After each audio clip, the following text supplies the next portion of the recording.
Dios te bendiga y gracias por permitirme entrar hasta tu hogar a través de las pantallas del Evangelio Eterno Network. Este es el programa Pasajes y Personajes de la Biblia. Yo soy el pastor Washington Villarroel, pastor de la iglesia de Fullerton, pues enviándote un abrazo fraternal y deseando de todo corazón que te encuentres muy bien y que la mano de Dios pueda estar muy cerca tuya.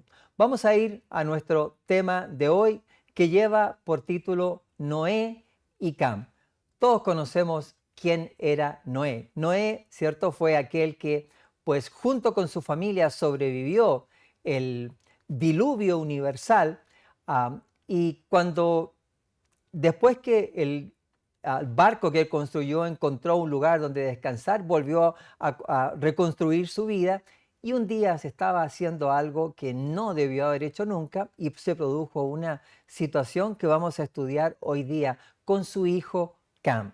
Vamos a ir a nuestro primer versículo, lo encontramos en Génesis capítulo 9, versículos 20 al 22. Dice así: Después comenzó Noé a labrar la tierra y plantó una viña y bebió del vino y se embriagó y estaba descubierto en medio de su tienda.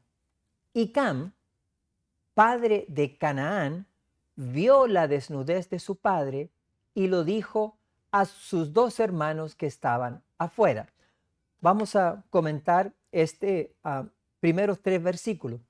¿Qué fue lo que ocurrió? Bueno, obviamente, tal como describe la palabra de Dios, es que una vez que empezó a cultivar la tierra, Noé plantó una viña y obviamente con las uvas, pues hizo algo que yo pienso que no debió haber hecho nunca. Ah, Empezó a trabajar en las uvas y transformó a las uvas en vino. Pero era el vino. Generalmente la Biblia habla del vino, del jugo de la vid, pero esta vez, porque se embriagó, era el jugo fermentado. O sea, permitió esa fermentación y se quedó completamente embriagado. Y entonces dice que quedó tan embriagado que en su propia tienda se quedó desnudo, seguramente no tenía idea de lo que estaba haciendo, porque esos son los efectos del alcohol. La mayoría de las personas que se embriagan, pues no se acuerdan de nada o hacen las cosas que nunca se atreverían a hacer si están buenos y sanos. Y este hombre, que era un hombre que Dios, ¿cierto?, salvó la vida, pues quedó completamente borracho en su propia recámara, en su propia tienda y completamente desnudo. Y su hijo entró a la tienda de su padre, seguramente iba a hablar con él, no sé, no lo dice, pero vio que su padre estaba completamente desnudo. El libro de Levítico dice que los hijos no pueden descubrir la desnudez de su padre, ni de su madre, ni de sus hermanas, ni de los parientes, porque, o sea, al comienzo se permitió que pudiesen tener relaciones para asuntos de la población, pero después el Señor dejó bien claro que no podía realizarse este tipo de relaciones. Y no había ninguna, digamos, duda de que ningún hijo podía ver la desnudez de su padre, que era algo sagrado. Entonces lo que hizo Cam, entró y cuando vio a su padre que estaba desnudo, él lo que debió haber hecho es haberse dado vuelta y no haber dicho absolutamente nada, o si no, pues haberlo cubierto sin mirar, que fue lo que hicieron sus hermanos. Pero lo que hizo Cam fue salir y seguramente se lo contó a sus hermanos y a lo mejor hasta lo dijo, pues, fíjate que vi a mi papá y uy, que a lo mejor se puso a reír. No tengo idea si fue así, pero resulta que la historia nos dice que sus hermanos fueron a ver. Vamos a ver lo que dice el siguiente versículo. Dice versículo 23 de Génesis 9. Entonces Sem y Jafet tomaron la ropa y la pusieron sobre sus propios hombros y andando hacia atrás cubrieron la desnudez de su padre, teniendo vueltos sus rostros, y así no vieron la desnudez de su padre. O sea, eso fue lo que sus hermanos hicieron. Cuando Cam se llegó a contarles, oh, fíjate que vivía mi papá desnudo porque estaba en el... y entonces ellos dijeron, pero ¿por qué hiciste eso? Entonces entraron caminando hacia atrás, pusieron sus ropas y la dejaron caer sobre el cuerpo de su padre, Noé, que había bebido y se había embriagado. Entonces, nos dice el versículo 24 y 26, y despertó Noé de su embriaguez y supo lo que le había hecho su hijo más joven. Y dijo, maldito sea Canaán, siervo de siervos será a sus hermanos. Dijo más, bendito por Jehová, mi Dios, sea Sem y sea Canaán su siervo.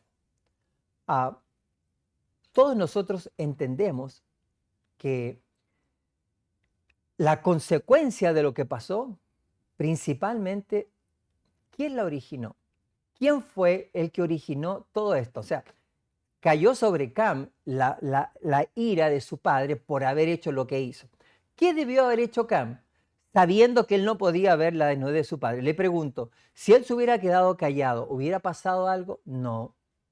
Pero por ponerse a hablar, ¿cierto? Es que le ocurrió lo que le ocurrió. Si él se hubiera quedado callado, si no hubiera dicho nada, si hubiera tapado el cuerpo de su padre, nada hubiera pasado, pero seguramente hizo un comentario y ese comentario, ¿cierto? Quedó finalmente como él hizo algo indebido por haber visto la desnudez de su padre. Pero el origen de todo esto, ¿qué lo causó? ¿De dónde vino el problema? ¿Dónde se origina? ¿Se originó en Cam? No se originó en Cam, se originó en Noé, porque Noé fue el que se embriagó. Así es. Dice Génesis 9, 27, 29. Engrandezca Dios a Jafet y habite en las tiendas de Sem y sea Canaán su siervo. Y vivió Noé después del diluvio 350 años y fueron todos los días de Noé 950 años y murió. O sea, él se enojó muchísimo. Pero, ¿quién fue el que se embriagó? Mire, ¿por qué el Señor destruyó la tierra en el tiempo del diluvio? ¿Cuál fue la razón? Bueno, Génesis nos habla de que el corazón de ellos estaba constantemente hacia lo malo, pero el Señor Jesús nos agrega otra cosa más en Mateo 24, cuando le preguntan a él, Señor, dinos cómo van a ser las cosas en el tiempo antes de tu venida. Y las propias palabras del Señor Jesús dicen, mas como en los días de Noé, así será la venida del Hijo del Hombre. Porque como en los días antes del diluvio estaban comiendo y bebiendo, casándose y dando en casamiento hasta el día en que Noé entró en el arca, y no entendieron hasta que vino el diluvio y se los llevó a todos. Así será también la venida del Hijo del Hombre. Y entonces me quedo con algo. Una de las razones que el Señor Jesús les dijo de que lo que pasaba en el tiempo de Noé, por el cual él destruyó la tierra, era porque constantemente estaban bebiendo. Y no estaban bebiendo jugo de guayaba ni agua del pozo, estaban bebiendo alcohol, se estaban emborrachando constantemente. Y por lo que veo, pues Noé aprendió esta práctica porque él venía saliendo de ese tiempo. Esto quiere decir de que Noé no era perfecto. Noé cometió un error y la prueba de ese error está aquí donde se emborrachó y por causa de su borrachera, pues su hijo y el hijo de él tuvieron que pagar las consecuencias de algo que inició propiamente en una decisión que él tomó de emborracharse. Vamos a ir a la siguiente. Al siguiente versículo, está en Génesis capítulo 6, versículos 6 al 8, y esto nos dice lo que el Señor nos escribe, nos relata al respecto de lo que ocurrió en el tiempo del diluvio antes y por qué destruyó. Dice el versículo 6, y se arrepintió Jehová de haber hecho hombre en la tierra y le dolió en su corazón. Y dijo Jehová: raeré de sobre la faz de la tierra a los hombres que he creado, desde el hombre hasta la bestia y hasta el reptil y las aves del cielo, pues me arrepiento de haberlos hecho. El versículo 8 dice: pero Noé halló gracia ante los ojos de Jehová. Así es. Noé no fue salvado por ser perfecto. Noé fue salvado porque encontró gracia, porque creyó en Jesús y porque tenía todavía cosas que hacer en su vida antes de morir. Y la prueba número uno de que tenía cosas que hacer era que se emborrachó, aprendiendo las prácticas que había, tomado de los tiempos en que, ¿cierto?, él estaba en medio de todos los hombres antes de que llegara el diluvio. Muchos cristianos hoy en día enseñan que está bien emborracharse, que hace bien tomar, que según ellos la Biblia enseña a beber y que la Biblia pues nos invita a beber de alcohol. ¿Es esto verdad?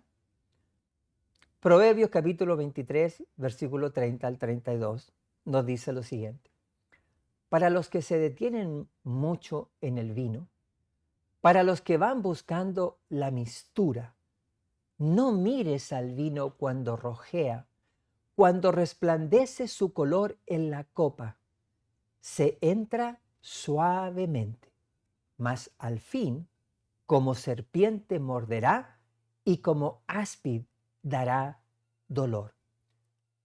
¿Está la Biblia invitándonos a que bebamos vino o cualquier bebida alcohólica? ¿Tú que me escuchas?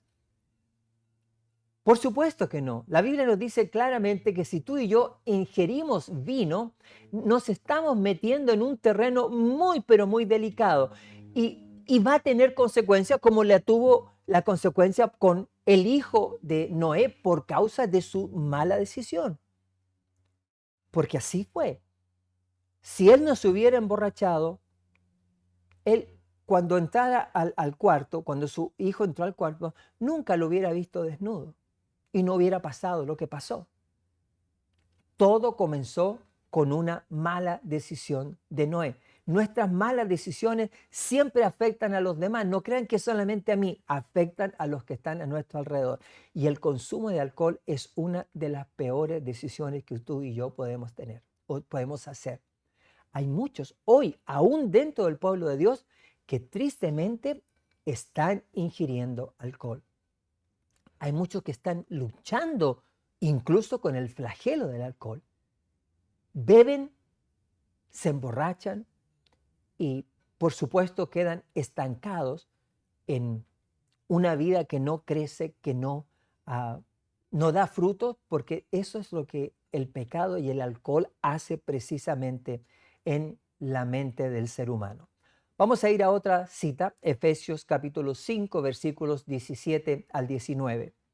Dice: por tanto, dice, no seáis insensatos, sino entendidos de cuál sea la voluntad del Señor. Mire las palabras que utiliza la palabra de Dios para que nosotros comprendamos. Nos dice que no seamos insensatos, sino entendidos en cuál es la voluntad del Señor. O sea, abran los ojos.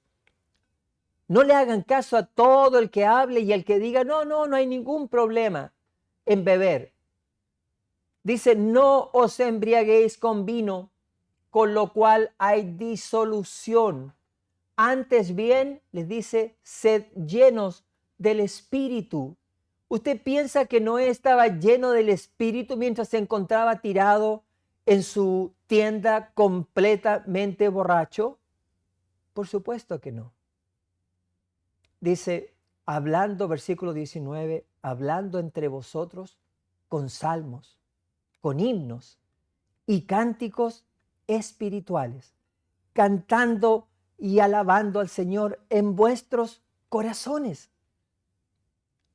Eso es lo que debemos buscar, no la embriaguez, no el consumo del vino, de la cerveza, de cualquier cosa que contenga alcohol y lleve nuestra mente a un estado que prácticamente de inconsciencia, a un estado que nos va a llevar incluso a ponernos en las manos de Satanás. Así es. En inglés, ¿cómo se le dice, por ejemplo, a los licores? Se les dice spirits, espíritus. ¿Por qué? ¿Cree usted que se les dice espíritus en inglés por casualidad? No.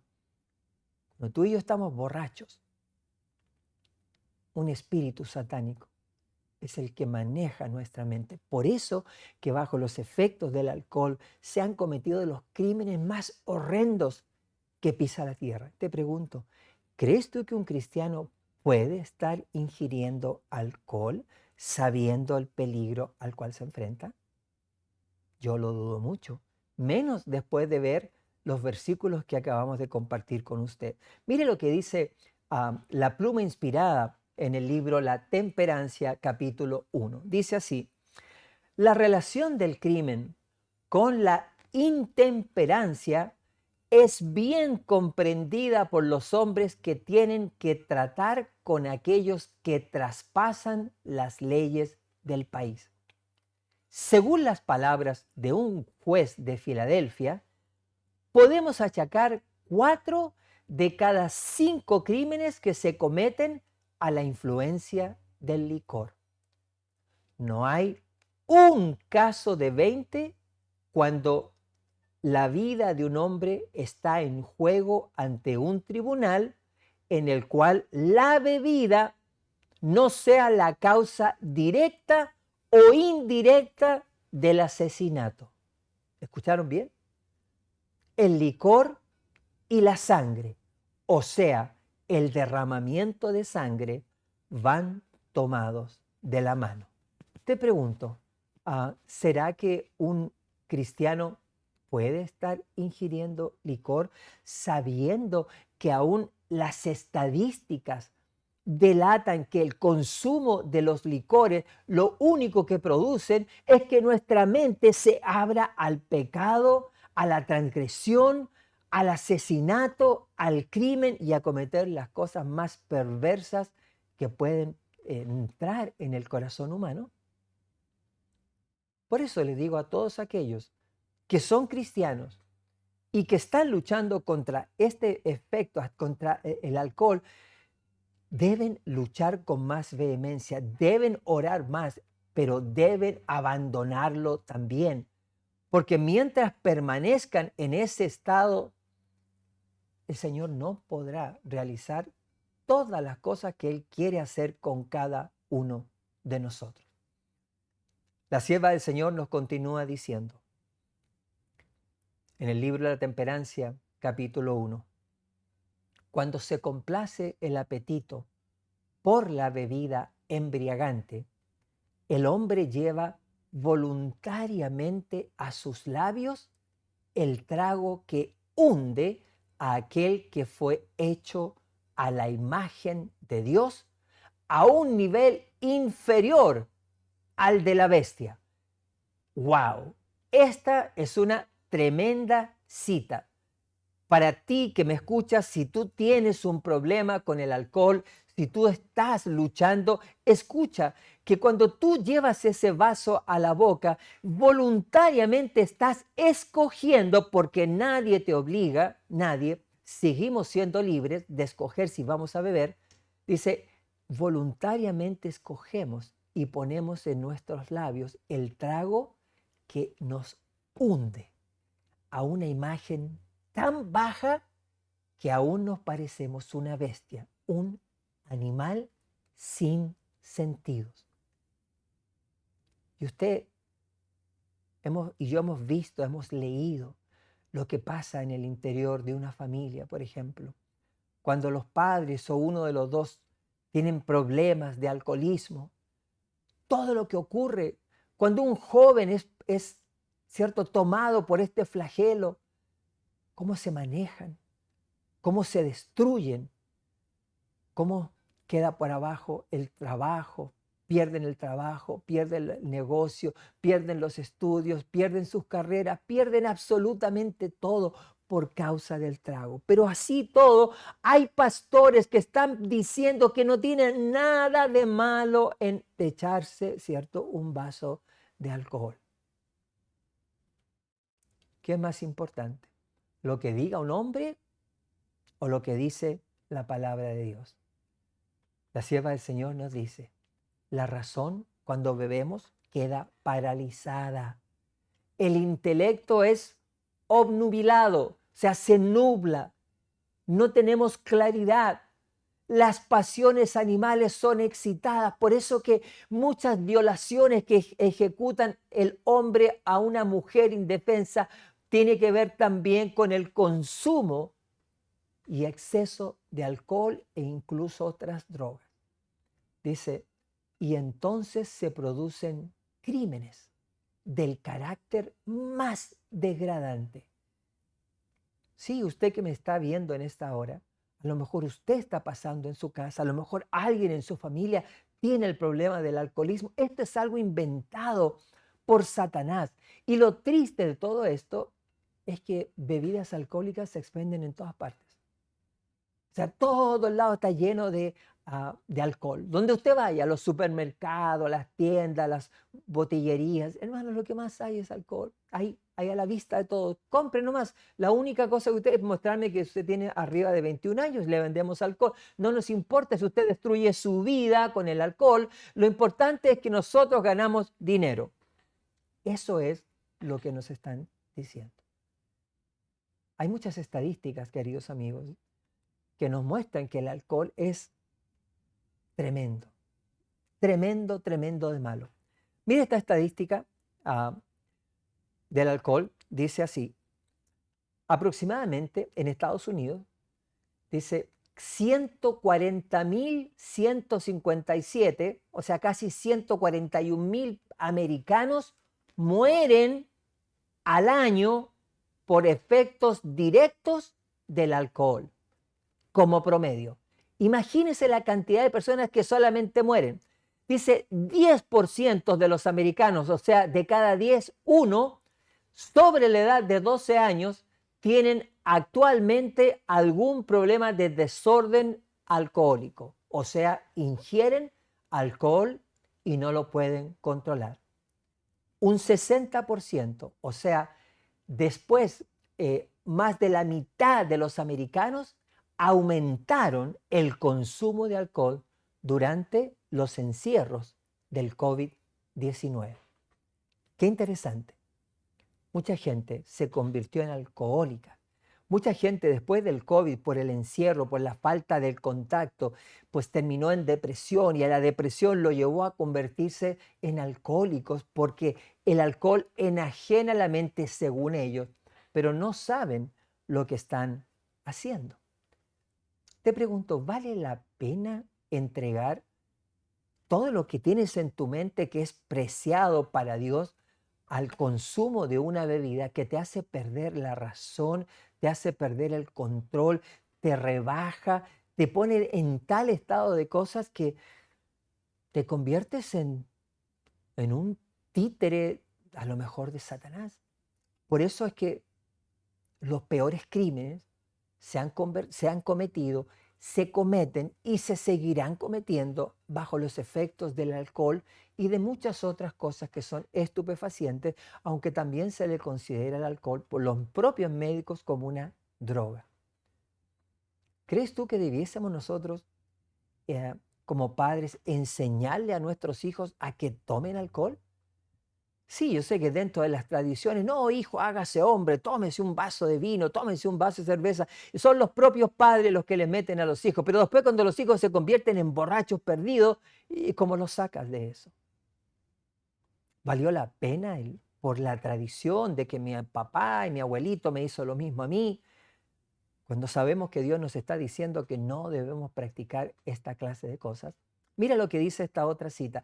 Esta cita la tomé de lo que la Organización Mundial de la Salud dijo. Y está en inglés, pero se lo voy a leer. Lo puse en inglés para que vean, lo tomé tal como estaba. Dice, la Organización Mundial de la Salud ha determinado que el uso de alcohol excesivo es responsable por el 7.1% de todas las enfermedades dentro de los hombres del mundo. 7.1% de todas las enfermedades las causa el alcohol. Y en las mujeres es mucho más bajo, 2.2. ¿Qué significa esto? Que el hombre es mucho más bebedor que la mujer. Miren la diferencia. El número debe ser una cantidad extraordinaria, la diferencia del consumo de alcohol entre estas dos. Dice, 3 millones de personas mueren anualmente por el consumo de alcohol. 3 millones de personas. Pero, ¿quién está haciendo campaña para abandonar el alcohol? ¿Quién está diciendo, no le den más alcohol a las personas, no le den más alcohol a los jóvenes? Usted va a una fiesta y los niños de 15 años, 12 años, están todos tomando alcohol, hermanos. Todos tomando alcohol. Y nadie se preocupa. Todo el mundo quiebra las leyes. Le piden a alguien que compren alcohol, solo le damos $20 y los compra el alcohol y se lo llevan. Nadie hace nada al respecto. Acá los padres son los que tienen que entrar. Y quiero cerrar con esta cita. Antes que se me acabe el tiempo, está en la Temperancia, capítulo 1, dice, sobre aquellos a quienes Dios ha dado una gran luz, descansa la solemne responsabilidad de llamar la atención de otros al significado del aumento de la embriaguez y del crimen. También debieran poner ante la mente de otros las escrituras que describen claramente las condiciones que imperarán inmediatamente antes de la segunda venida de Cristo. Es decir, la cantidad de gente borracha, jóvenes, adultos y personas más mayores que ingieren alcohol. Dice, debieran levantar fielmente el estandarte divino y alzar su voz en protesta contra la sanción del tráfico de alcohol mediante un estatuto legal. Así es.